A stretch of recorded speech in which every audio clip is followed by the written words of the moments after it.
War syndrome include immunological system problems, fatigue, migraines, rashes, tumors, and even congenital malformations in the veterans' offsprings. The causes of such diverse illnesses are not clear, but a number of signs point to DU exposure as the most plausible explanation in many of these cases. Certainly, the Pentagon acknowledges the reported illnesses, but quickly opts to blame other toxic agents soldiers were exposed to in the first Gulf War, such as chemicals from the Iraqi arsenal, experimental vaccines, or smoke from burning oil fields. And yet, many of the reported symptoms are identical with those of known cases of contamination with uranium dust.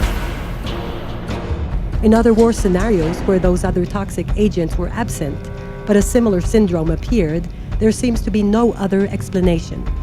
Some European soldiers who participated in NATO operations in Bosnia and Kosovo report a similar Balkan War syndrome.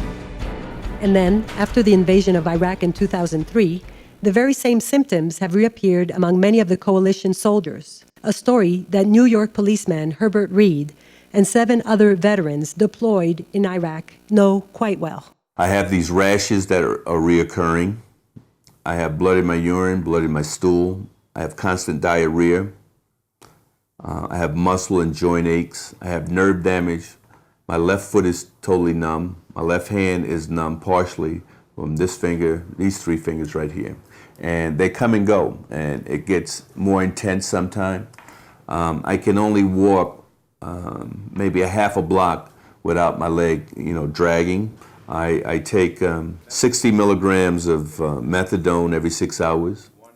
I take 15 milligrams of morphine every 6 hours. I take 4 milligrams of tizanidine every 4 hours. I have respiratory problems. I sleep with a CPAP machine with a mask that pushes oxygen into my lungs at night so I can breathe. If not, I don't rest well. I'm up all night.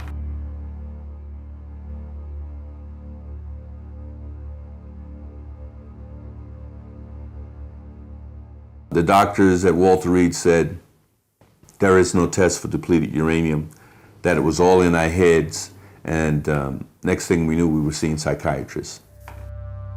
But something in their heads told them to look for a second opinion. They decided to take a test in a German lab which came out positive for uranium in all cases, a result that allowed them to sue the U.S. Army in a New York court. They got sick from serving there.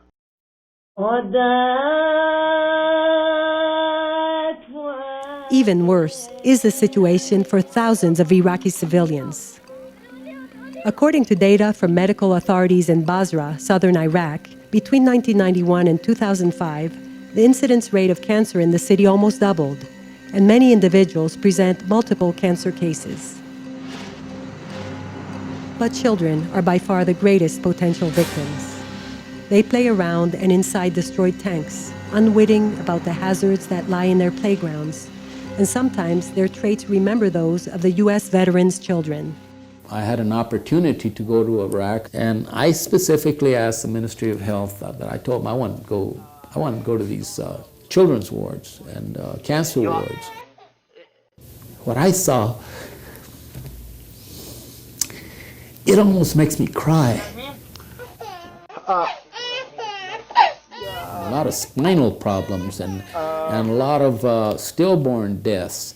And sometimes the baby would be born just fine. The baby would be born, looked healthy. And 6 months later, the kid's got a big old thing coming out of his head. Or his eyes started to close and bulges started coming out of his face. And shortly after that, they die. Not even the unborn are safe. Lab tests on rats have found that DU can be deposited in the male's genitals, increasing the chance of sperm damage. My buddy that we met at Walter Reed, Gerard Matthew, he got his wife pregnant, and him and his wife went to the doctor.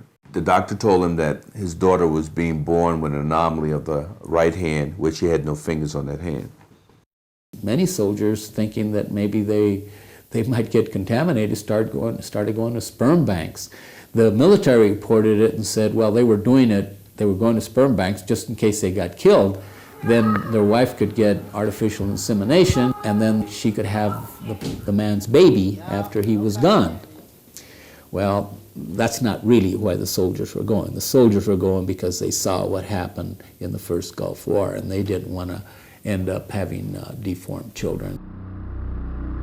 In another chilling data from Basra's medical authorities, the incidence rate of newborn infants presenting malformations has increased at an alarming rate of more than 500% since the 1990s, and the degrees of the anomalies seen in both Iraq and Afghanistan are appalling.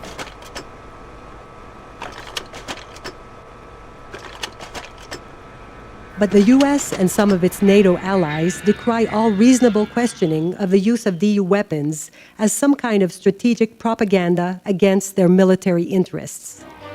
Propaganda or not, the Pentagon has quite bothered itself in 2008 by moving 6,700 tons of DU-contaminated sand from its Camp Doha base in Kuwait to a toxic waste processing facility in Idaho, something that Time magazine included in one of its top 10 underreported stories of the year.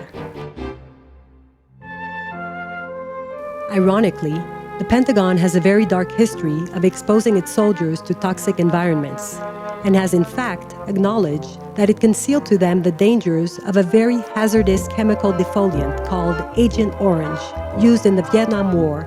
The military said that Agent Orange was not harmful, but after a large number of these soldiers died over 30 years, 35 years, the military finally came forward and said, yes, Agent Orange was harmful, and they were starting to compensate the people. But that's only because so many soldiers had died, their financial obligation was lessened.